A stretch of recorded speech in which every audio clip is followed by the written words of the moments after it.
आज हम हमारे 12वीं की इंग्लिश की किताब की 6th पोएम छठी नज़म 2.6 मनी के अंदर जो पोइटिक डिवाइसेस है, जो फिगर्स ऑफ स्पीच है, उसकी स्टडी करने जा रहे हैं।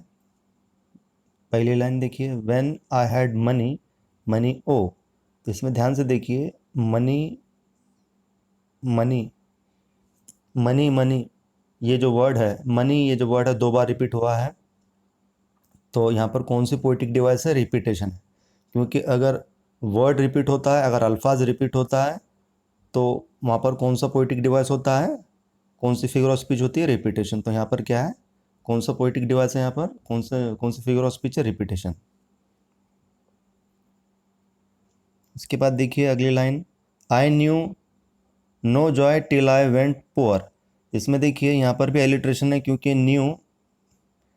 न्यू की शुरुआत कॉन्सोनेंट साउंड न से हो रही है और नो की शुरुआत कॉन्सोनेंट साउंड न से हो रही है। कॉन्सोनेंट साउंड न 2 बार रिपीट हुआ है, तो ये एलिट्रेशन है। कॉन्सोनेंट साउंड न कितने बार रिपीट हुआ है? 2 बार रिपीट हुआ है। न्यू के अंदर देखिए KNEW, न्यू के अंदर के जो है साइलेंट है, इसलिए इसकी जो शुरुआत है एक्चुअल में किससे हो रही है? कौन से साउंड से हो रही है?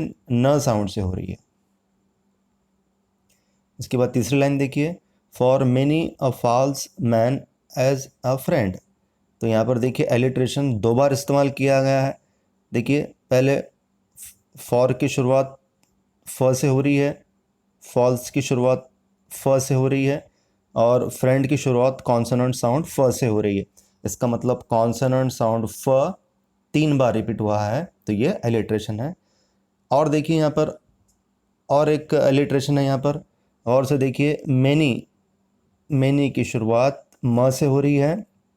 मैनी इस अल्फाज की शुरुआत कॉन्सोनेंट साउंड म से हो रही है, और मैन इस अल्फाज की शुरुआत कॉन्सोनेंट साउंड म से हो रही है। कॉन्सोनेंट साउंड म 2 बार रिपीट हुआ है, तो एलिट्रेशन है। मतलब यहाँ 2 बार एलिट्रेशन है, डबल एलिट्रेशन है। उसके बाद देखिए चौथी line, came knocking all day at my door. तो यहाँ पर देखिए डे की शुरुआत कॉन्सोनेंट साउंड ड से डे की शुरुआत कॉन्सोनेंट साउंड ड से हो रही है, और डोर की शुरुआत कॉन्सोनेंट साउंड ड से हो रही है। कॉन्सोनेंट साउंड ड 2 बार रिपीट हुआ है, तो एलिट्रेशन है। अगले स्टांजा की तरफ आइए, then felt I like a child that holds a trumpet that he must not blow. तो इस लाइन के अंदर इन्वर्जन है, इन्वर्जन भी है और सिमिली भी है। तो पहले हम देखेंगे कि इन्वर्जन किस तरीके से है। इन्वर्जन क्यों है? क्योंकि यहाँ पर नॉर्मल प्रोज ऑर्डर को चेंज कर दिया गया है। और नॉर्मल प्रोज ऑर्डर किसे कहते हैं हम? जिस जुमले की शुरुआत सब्जेक्ट से होती है, बाद में वर्ब आता है, और बाद में लास्ट में रेस्ट ऑफ द सेंटेंस आता है, तो उसे हम नॉर्मल प्रोज ऑर्डर कहते हैं। तो यहाँ नॉर्मल प्रोज ऑर्डर नहीं है। देखिए कैसे, क्या? क्योंकि इस ये जो लाइन है, इसकी शुरुआत किससे हुई है? देखिए देन फेल्ड से हुई है, और सब्जेक्ट कहाँ है? यहाँ पर बीच में है, सब्जेक्ट से इसकी शुरुआत नहीं हुई है। मतलब ये जो लाइन है का एग्जाम्पल है, ये इन्वर्जन का है। तो इसका नॉर्मल प्रोज ऑर्डर किस तरीके से रहेगा? देखिए, then I felt like a child that holds a trumpet that he must not blow. मैं और एक बार इसका नॉर्मल प्रोज ऑर्डर पढ़ता हूँ, then I felt like a child that holds a trumpet that he must not blow. तो ये inversion है। और गौर से देखिए, पोएट ने जो है अपने आप को डायरेक्टली किससे कंपेयर किया है? चाइल्ड से कंपेयर किया गया है, छोटे बच्चे से अपने आप को कंपेयर किया। पोएट ने जो है अपने आप को डायरेक्टली किससे कंपेयर किया? चाइल्ड से कंपेयर किया, छोटे बच्चे से कंपेयर किया। और ये डायरेक्ट कंपैरिजन क्यों है? क्योंकि डायरेक्ट कंपैरिजन करने के लिए क्या इस्तेमाल, कौन सा अल्फाज इस्तेमाल किया गया? लाइक। और हमें ये अच्छे से मालूम है कि अगर कंपैरिजन करने के लिए लाइक, एज, सो इसमें से किसी एक अल्फाज का इस्तेमाल किया जाता है, तो उस कंपैरिजन को हम डायरेक्ट कंपैरिजन कहते हैं। और जहाँ डायरेक्ट कंपैरिजन होता है, तो वहाँ कौन सी पोइटिक डिवाइस होती है?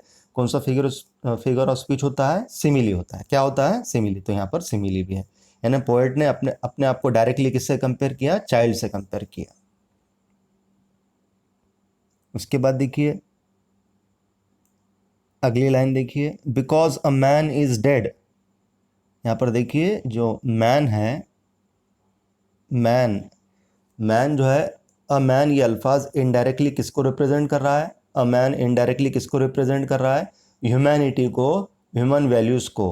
ह्यूमैनिटी को, ह्यूमन वैल्यूज़ को, ह्यूमैनिटी मतलब इंसानियत, यानी ये अ मैन जो है किसको इनडायरेक्टली रिप्रेजेंट कर रहा है, अ मैन इनडायरेक्टली किसको रिप्रेजेंट कर रहा है, ह्यूमैनिटी को रिप्रेजेंट कर रहा है, इंसानियत को रिप्रेजेंट कर रहा है। मतलब यहाँ पर कैसा मीनिंग होगा, अ मैन इज डेड का मतलब क्या है, यहाँ पर ह्यूमैनिटी इज डेड। मतलब अ मैन को इनडायरेक्टली, अ मैन इस अल्फाज को इनडायरेक्टली किससे कंपेयर किया गया है, ह्यूमैनिटी से कंपेयर किया गया है। किससे कंपेयर किया गया है, ह्यूमैनिटी के लिए कंपेयर किया गया है। मतलब अ मैन किसकी नुमाइंदगी कर रहा है, ह्यूमैनिटी की नुमाइंदगी कर रहा है। और कैसी नुमाइंदगी कर रहा है, इनडायरेक्ट नुमाइंदगी कर रहा है। यहाँ पर जो रिप्रेजेंटेशन है कैसा है, इनडायरेक्ट रिप्रेजेंटेशन है। यानी जो कंपैरिजन है कैसा है, इनडायरेक्ट कंपैरिजन है। और जहाँ इनडायरेक्ट कंपैरिजन होता है तो वहाँ पर कौन सी फिगर ऑफ स्पीच होती है, मेटाफर। कौन सी फिगर ऑफ स्पीच होती है, कौन सा पोइटिक डिवाइस होता है, मेटाफर। तो यहाँ पर कौन सा पोइटिक डिवाइस है, मेटाफर। उसके बाद देखिए इसी लाइन के अंदर डेड, डेड की शुरुआत कॉन्सोनेंट साउंड ड से हो रही है, और डेयर्ड की शुरुआत कॉन्सोनेंट साउंड ड से हो रही है। कॉन्सोनेंट साउंड ड 2 बार रिपीट हो चुका है, तो ये क्या है, एलिट्रेशन। उसके बाद देखिए अगली line, not speak to let this false world know. इसके अंदर फिर से एलिट्रेशन है, वो कैसे क्या देखिए, नॉट, नॉट इस अल्फाज की शुरुआत कॉन्सोनेंट साउंड न से हो रही है, और नो इस अल्फाज की शुरुआत कॉन्सोनेंट साउंड न से हो रही है। कॉन्सोनेंट साउंड न 2 बार रिपीट हो चुका है, तो ये क्या है, एलिट्रेशन है। KNOW, नो के अंदर जो है, इस अल्फाज के अंदर के साइलेंट है, इसलिए इसकी एक्चुअल शुरुआत कौन से साउंड से हो रही है, कॉन्सोनेंट साउंड न से हो रही है, तो ये क्या है, एलिट्रेशन है। मतलब न साउंड 2 बार रिपीट हुआ है, तो ये क्या है, एलिट्रेशन। तीसरे स्टांजा की तरफ आइए, much have I thought of life and seen. तो ये इन्वर्जन का एग्जाम्पल है, क्योंकि इसकी शुरुआत सब्जेक्ट से नहीं हुई है, सब्जेक्ट यहाँ पर बीच में है। और हमें मालूम है कि इन्वर्जन किसे कहते हैं, कि जब नॉर्मल प्रोज ऑर्डर को चेंज कर दिया जाता है।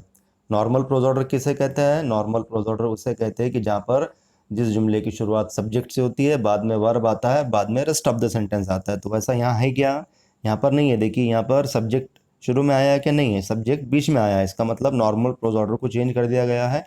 तो ये कौन सा एग्जाम्पल है, ये जो है इन्वर्जन का एग्जाम्पल है। इसके पोइटिक डिवाइस का नाम क्या है, फिगर ऑफ स्पीच का नाम क्या है, इन्वर्जन। तो इसका नॉर्मल प्रोज ऑर्डर कैसा रहेगा, देखिए इसका नॉर्मल प्रोज ऑर्डर ऐसा रहेगा, I have thought and seen much of life. मैं और एक बार रिपीट करता हूँ, I have thought and seen much of life, ये नॉर्मल प्रोज ऑर्डर रहेगा।